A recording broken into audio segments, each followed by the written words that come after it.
Hello all, c'est Ingénieur. Ok, dans notre nouvelle vidéo d'aujourd'hui, on va introduire le logiciel d'analyse structurelle qui est Robot Structural Analysis. Ok, le mien, il est déjà, mon logiciel a été paramétré, il est en anglais en fait.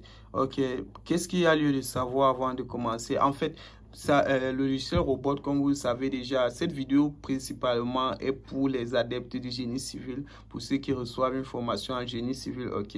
Donc, c'est mon audience actuellement. Donc, si tu es en train de rencontrer des difficultés ou bien tu veux commencer à apprendre robot en tant qu'étudiant ou bien chercheur en génie civil, cette vidéo pourra t'aider. Ok. Qu'est-ce qu'il y a lieu de connaître avant de commencer ton analyse structurelle ou bien autre chose concernant l'analyse structurelle?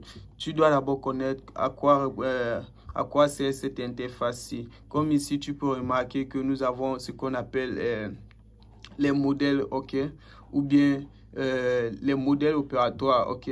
Genre, ce qui te permet, en anglais on dit template, mais c'est actuellement ce qui te permet de choisir le type de structure, ok, le type de structure que tu veux modéliser dans Robot. Si c'est une structure en aluminium, par exemple, comme tu peux voir là, si c'est une structure en béton armé, ou bien c'est un élément en béton armé. Il y a pour les éléments en béton armé, il y a les structures en béton armé.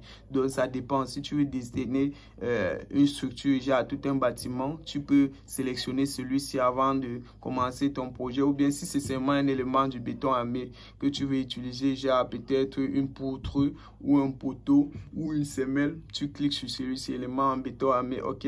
Donc tu vas tout simplement cliquer sur New si tu veux augmenter le nombre de types de produits que tu vas obtenir, genre le type de structure que tu vas actuellement dimensionner. Ici, ça te permet de sélectionner. Tu vas voir un peu, si tu veux dessiner peut-être les fermes actuellement, tu vas voir plusieurs types de fermes là. Donc, en fait, c'est ici que tu viens sélectionner le type de modèle que tu vas utiliser en fonction du matériau de construction que tu veux utiliser pour ton design, ok? Après ça, tu fermes la page. Pour cette vidéo d'introduction, nous allons cliquer tout simplement sur les éléments en béton armé, ok? Donc, voici à quoi ressemble l'interface de robot après que tu aies choisi le type de matériaux que tu vas utiliser pour ta construction. Si c'est une construction en béton armé ou bien en acier ou bien peu importe, en aluminium, peu importe, comme tu as vu sur la page précédente. Ok, donc voici à quoi représente l'interface de robot. Comme tu peux voir là, on a notre menu fichier, on a edit ici qui veut dire tout simplement éditer comme en français. Nous avons la vue ici. Nous avons les éléments en béton armé, c'est ce qui veut dire reinforce concrete element. On a tout simplement l'analyse ici, les résultats, le renforcement de notre structure, ok. Les objets, ça c'est objet tool en anglais, ok. Donc, qu'est-ce qu'il y a lieu de savoir avant de commencer une modélisation d'un robot? C'est que tu dois d'abord commencer par paramétrer ta page de modélisation ou bien de dessin, ok. Donc, tu cliques sur objet, tu choisis job preference, ok, ou bien travail, préférence de travail en français, ok. Tu cliques dessus, tu viens ici, tu vois il y a les dimensions là, tu choisis les dimensions de ta structure, c'est en mètres pour moi, la section des dimensions, ok, en centimètres, comme tu peux voir, les propriétés de la section également en centimètres, style connection, dimension, ok, la dimension de connexion de tes renforcements en acier, ok, c'est en millimètres, et le diamètre de tes aciers également en millimètres. Désolé si ma page est mon logiciel égal actuellement en anglais, ok. J'espère que vous allez pouvoir suivre. Ok, donc mis à part les dimensions, nous avons également les forces que tu peux venir, tu paramètres ici. Tu cliques tout simplement sur force, la page qui s'affiche, la fenêtre qui s'affiche, tu sélectionnes, ça dépend de ton pays. Si tu es aux États-Unis, par exemple, tu peux choisir IB comme les unités de ta force, ok, ou bien tu peux décider de travailler en méga-newton, ou bien il y a autant d'unités kilonewton, tu choisis juste l'unité qui te plaît, ou bien en fonction de ton pays, ok.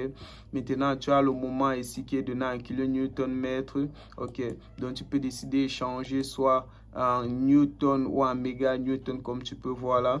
ce qui te plaît. Moi, je laisse la mienne en kilonewton. Ici également, tu peux décider de changer l'unité de longueur. Tu passes en millimètres ou en mètres. Tu sais, 1 mégapascal par exemple est égal à 1 mégapascal en d'autres termes est égal à 1 newton par 1 newton millimètre carré. Ok, 1 newton par millimètre carré.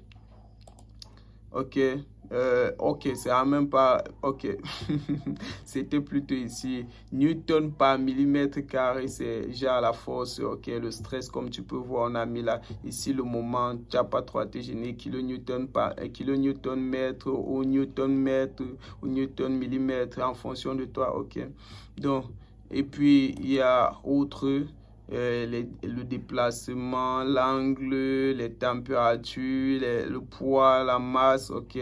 Tout ce que tu veux paramétrer, c'est ici que tu viens. L'unité, l'édition des unités, tu vérifies tout ça en fait, ok.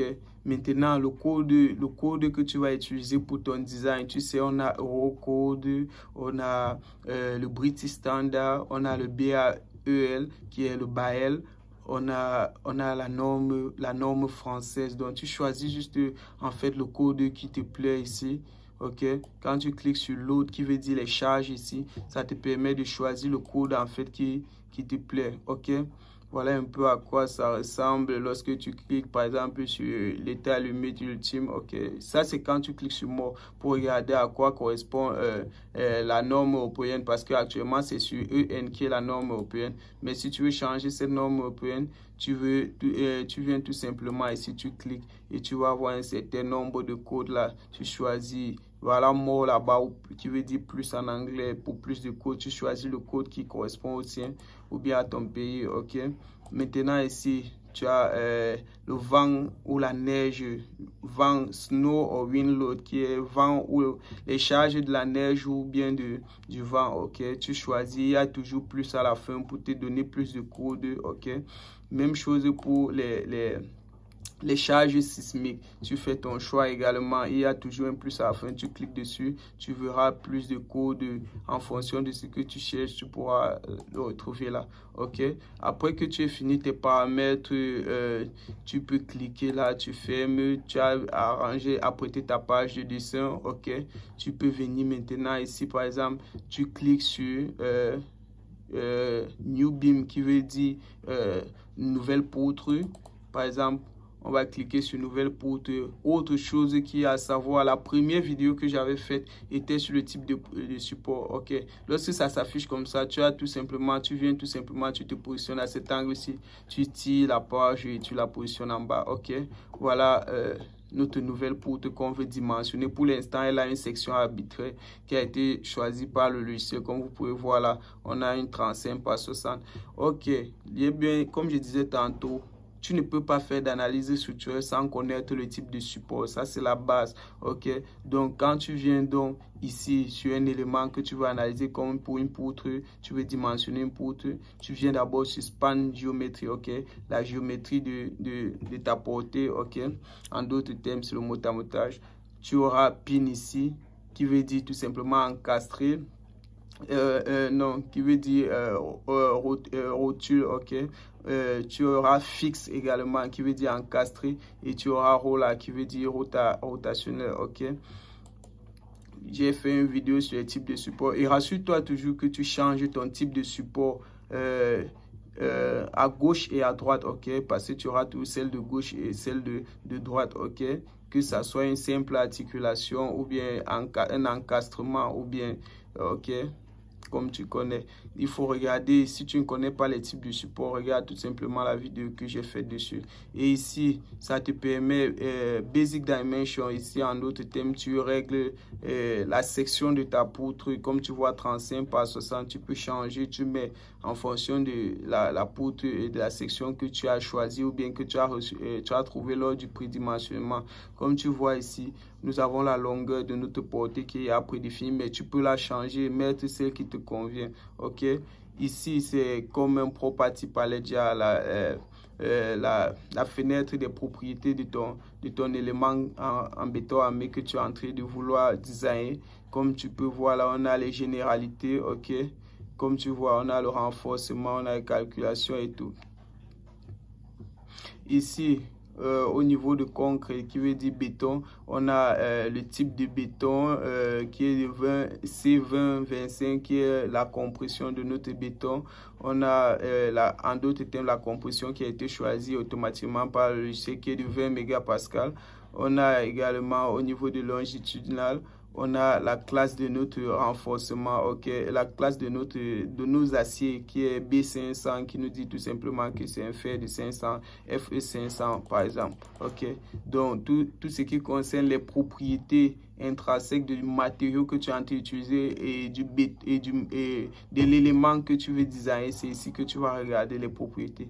Comme tu peux voir ici, c'est tout simplement l'inspecteur des objets, ok, component inspecteur. Je vais juste faire un montage. Comme tu peux voir là, on a BIM qui est en d'autres termes poutre en français, ok. Donc je crois que c'est bon pour une introduction. À très bientôt pour une deuxième vidéo. Nous allons peut-être designer un élément comme une poutre. Si tu as aimé la vidéo et si tu as appris quelque chose, n'oublie pas de laisser un commentaire, ou bien que tu as réalisé, tu as des suggestions à faire pour notre chaîne, n'oublie pas de la laisser également en commentaire, ok. À très bientôt, c'est NJ Engineer.